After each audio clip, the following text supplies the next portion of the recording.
brangus kariai, Vilniečiai, Vilniaus svečiai, puikia proga partizanų pagerbimo, kariuomenės ir visuomenės vienybės dienos proga pasveikinti jūs visus, susirinkus čia Vilniaus ir Lietuvos širdį. Puikia proga padėkoti mūsų partizanam, laisvės kovų kovotojams, mūsų kariam, savanoriam, kurie per visą Lietuvos istoriją neša laisvės dvasią.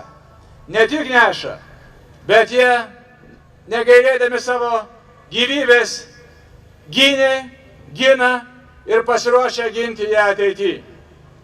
Mūsų 18 metų savanoriai, pokario partizanai kariai, per ilgus okupacijos metus, per sunkes ir tragiškas kovas atnešė šią laisvės idėją iki 90-ųjų.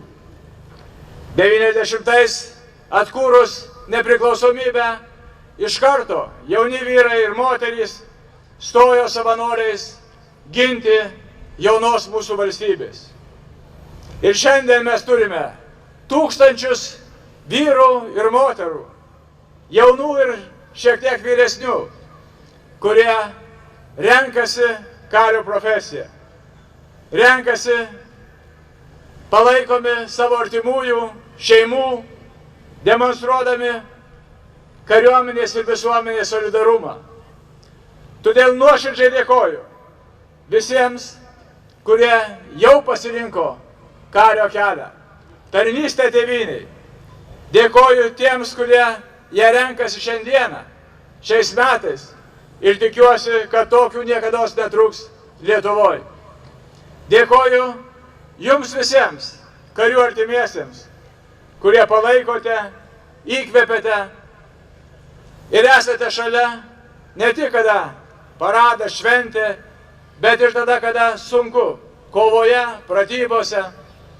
Ir šiandien linkiu visiems geros, giedros nuotaikos, būnant kartu, apeinant, pasižiūrint, ką šiandien atlieka tarnaudami tėvynei šie jauni vaikinai ir merginos, kurie savo norų pasirinko tarnybą. Ši diena, šiandieną, šiais metais skirta savanorystė.